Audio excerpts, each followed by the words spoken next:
Estamos en la tertulia en RCN Radio Cali, con su campaña Edwin Maldonado. Edwin fue durante muchos años el presidente del Comité Intergremial y Empresarial del Valle del Cauca. En esa función, en esa responsabilidad nos visitó varias veces en la tertulia y siempre ha sido una persona que hemos tenido, como dicen, un muy buen concepto como fuente periodística, sobre todo porque primero que todo es muy oportuno con sus comentarios, sus análisis, pero además es un conocedor del tema económico, tanto que fue secretario de Fomento Económico del municipio de la Alcaldía de Cali y hoy por hoy es candidato a la Cámara de Representantes. Doctor Edwin, bienvenido a la tertulia. Hola Oscar, un saludo para usted, para todos los oyentes de la tertulia. Muchas gracias por invitarme y también muchas gracias por esas palabras, muchas gracias por el reconocimiento. Y sí, aquí estoy con toda esa experiencia, ese bagaje, tratando de seguir trabajando por el Valle, pero ya desde otro escenario, desde el Congreso de la República. Bueno, ¿cuánto tiempo estuvo usted en el Comité Empresarial? Casi 5 años en el Comité Intergremial, entré a finales de 2019 hasta finales ya del 2024. Ahí estuve aportando a ese liderazgo colectivo del Valle del Cauca, con todos los gremios, con todas las fundaciones, las cámaras de comercio del Valle, tratando en gran medida minimizar el impacto de crisis como la pandemia, como el estallido social, siempre pensando en lo mejor de la región, siempre colaborando, generando ideas, propuestas, proyectos por el bien del Valle, hablando con el Congreso, con el Gobierno Nacional, la Gobernación, la Alcaldía. Y desde ahí es que se me quedó una frustración, porque uno desde el sector gremial pues genera ideas, propuestas, pero uno no toma las decisiones. Las decisiones las están tomando otras. Y también me di cuenta que muchas cosas dependen de leyes, del Gobierno Nacional, y siento que al Valle del Cauca no le están prestando atención los últimos gobiernos. Todo este ciclo falta que el Valle mejore su presencia, que tenga más voz y peso en el escenario nacional, y eso es lo que me motiva a representar al Valle, tratar de unir para que unidos podamos contribuir a un mejor futuro para el Valle del Cauca. A usted le tocó la pandemia. ¿Cómo fueron? ¿Qué cifras recuerda de cómo afectamos? Porque es que pareciera como si se nos hubiera olvidado y eso apenas han pasado unos años, pero muchas veces se nos olvida y no se reflexiona sobre el impacto de la pandemia, que hoy por hoy también se está sintiendo. Todavía hay consecuencias en la economía, pero además lo vulnerables que somos a que pudiéramos volver a tener más adelante otro tipo de pandemias o otro tipo de circunstancias por las cuales hubiera recesión económica, suspensión de actividades y encierro generalizado como lo vivimos. No, si la gente no dimensiona el impacto económico que tuvo en nuestra región, para tener claro, por ejemplo, una cifra, en este momento la cifra de la tasa de desocupación, de desempleo es de 8%. Antes de la pandemia era alrededor del 12% y llegó a ser el 23%.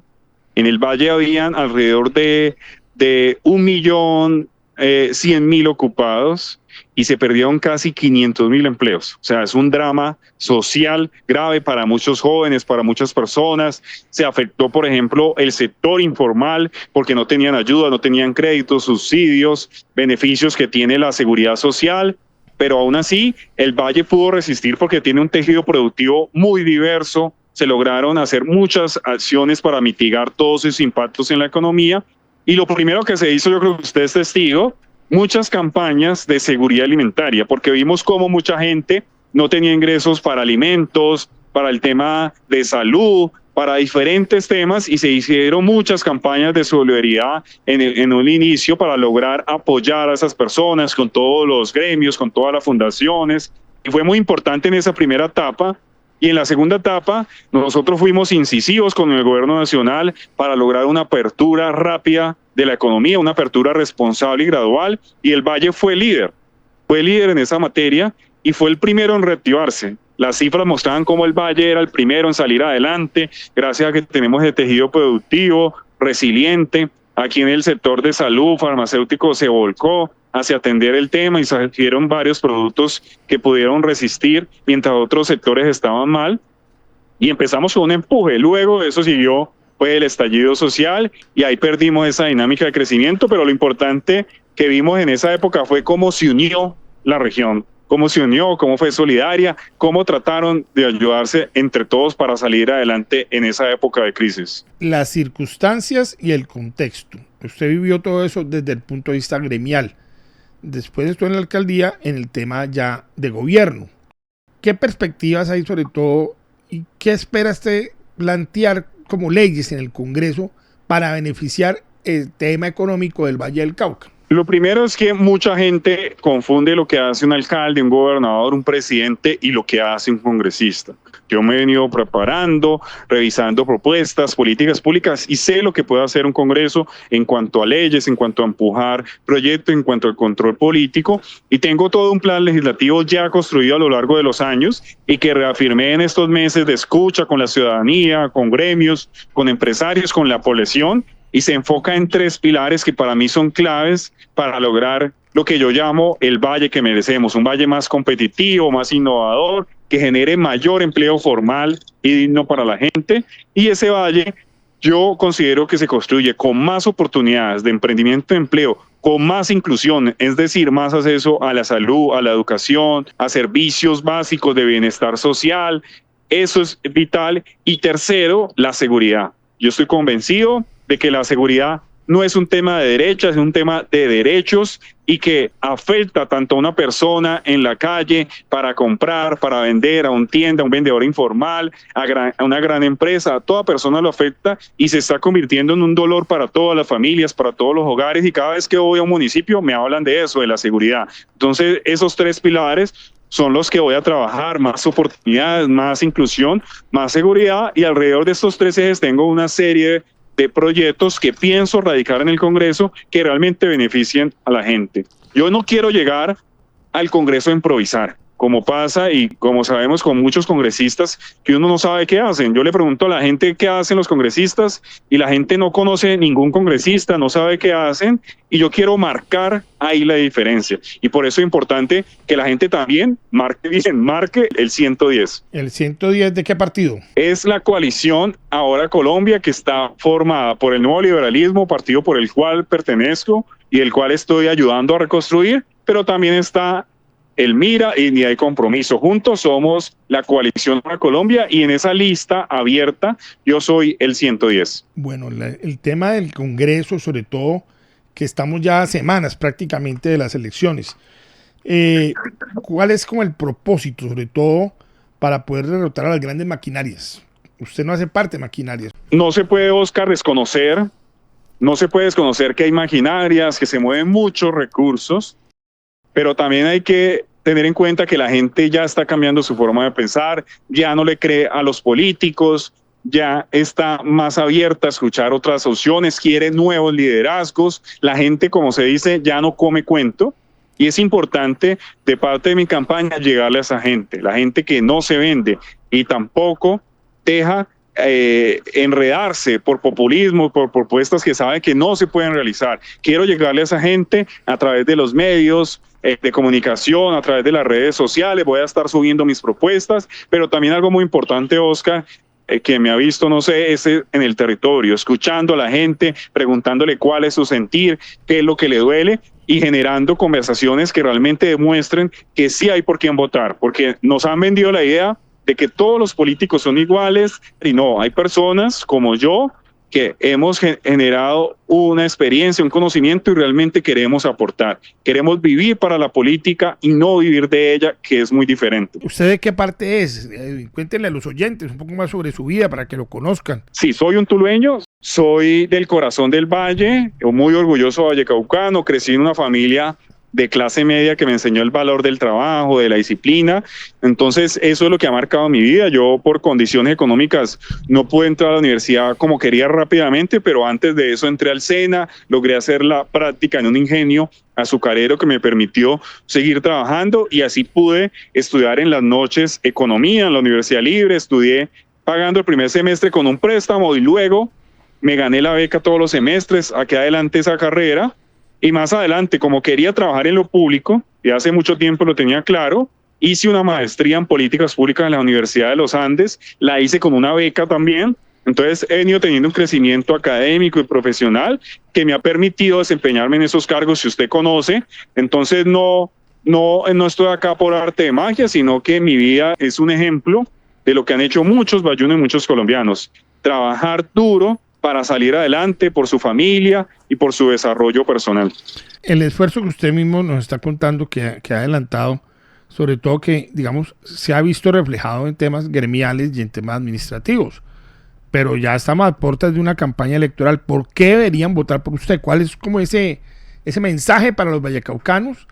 Y más a pocas semanas y más cuando mucha gente todavía no tiene claro por quién va a votar.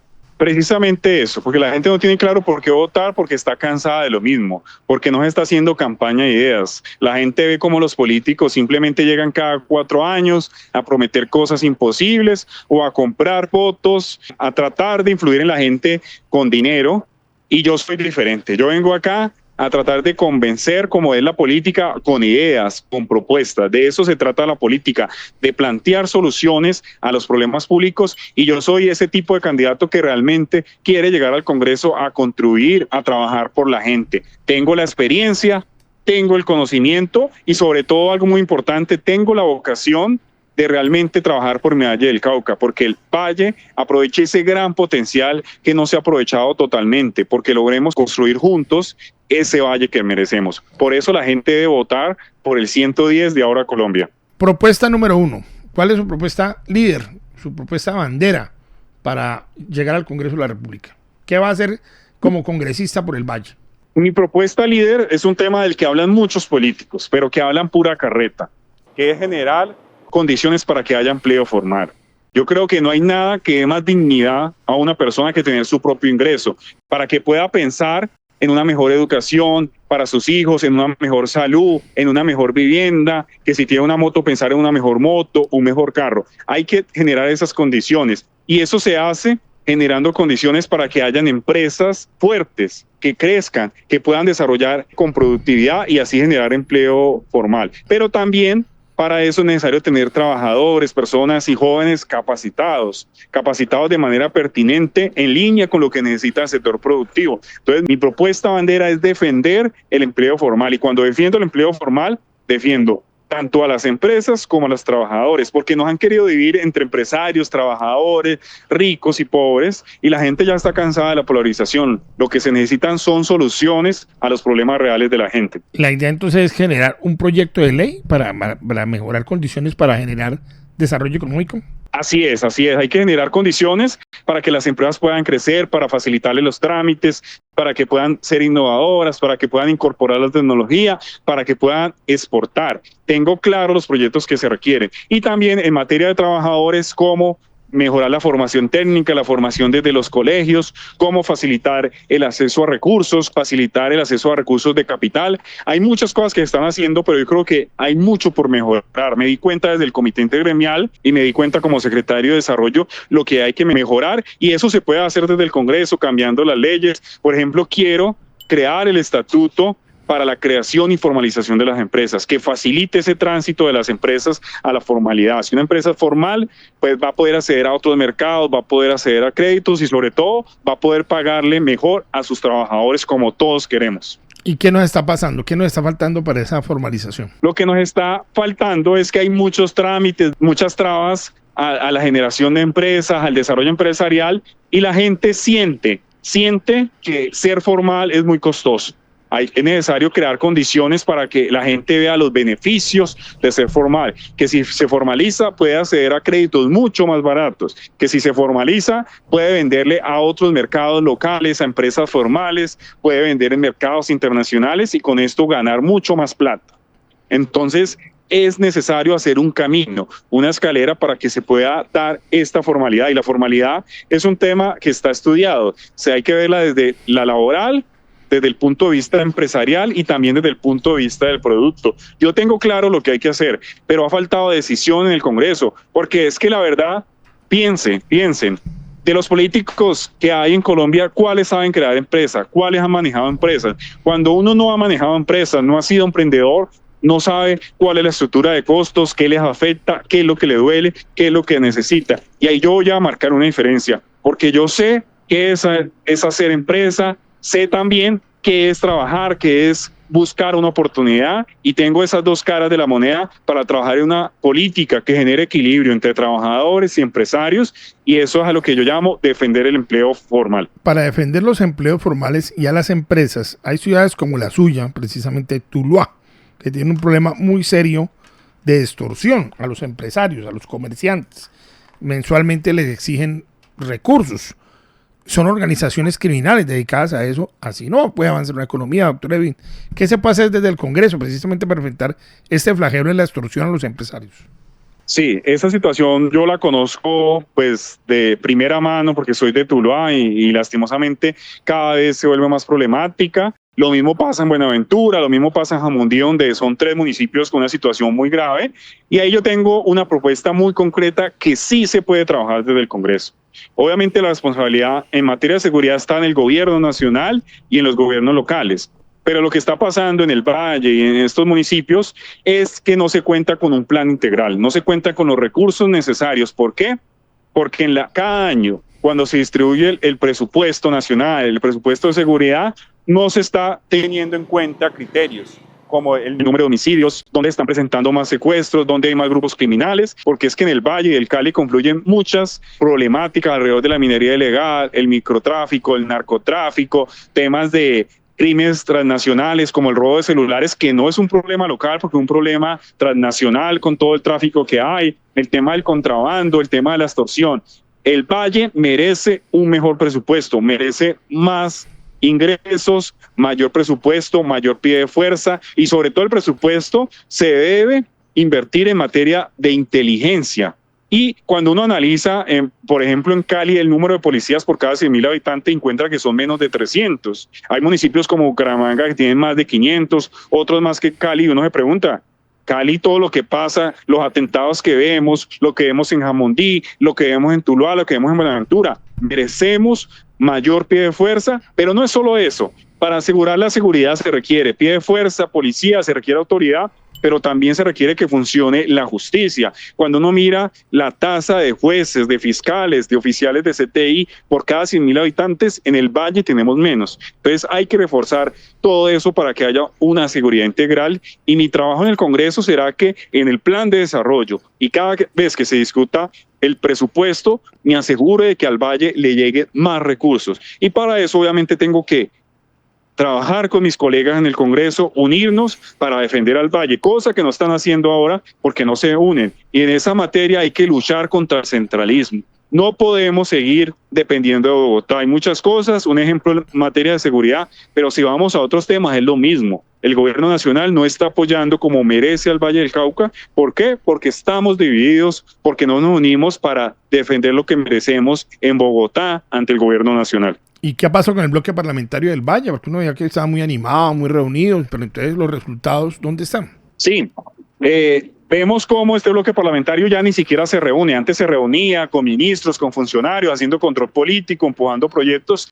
Ya ni siquiera se reúne, ya ni lo respetan, porque han pasado reuniones donde invitan a ministros y no vienen. Por ejemplo, la ministra de Transporte no vino a responder sobre qué está pasando con la profundización del dragado de Buenaventura, qué pasó con el tren de cercanías, con el tren del Pacífico, como los guerreros. Son muchos proyectos que están en el tintero y nada que avanzan por falta de decisión del gobierno nacional. Pero también haciendo mea culpa por falta de nosotros unirnos. Por ejemplo, lo que pasó con el tren de cercanías. ¿Usted cree, Oscar, que eso mismo hubiera pasado en Antioquia, en Atlántico? No se hubieran unido para llegar a hacer presión, pero acá peleamos entre nosotros, nos dividimos por razones ideológicas, por razones de partido, y no podemos seguir así.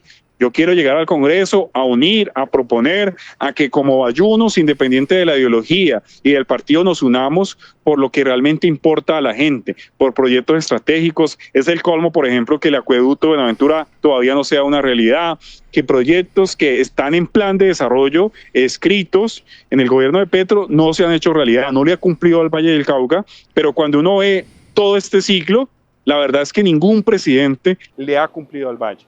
Todos los presidentes nos ven, nos dan contentillo con algún proyecto pequeñito, pero las obras estratégicas que pueden transformar nuestro departamento no las están haciendo.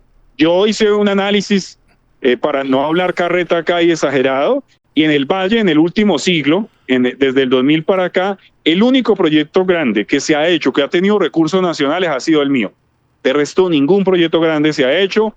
Hace 3 años se logró con Duque adjudicar Buga-Buenaventura, la doble calzada y la nueva malla vial del Valle del Cauca, pero eso se va a hacer con recursos del valle que se pagan a través de peajes, no hay recursos nacionales. Y mientras tanto, los proyectos que sí implican inyección de recursos por parte del gobierno nacional no se están realizando, nos maman gallo, como decimos coloquialmente, y eso no puede seguir así. Yo hice un análisis de cuánta plata se ha invertido en los últimos 20 años en infraestructura con recursos del gobierno nacional y es más de 150 billones.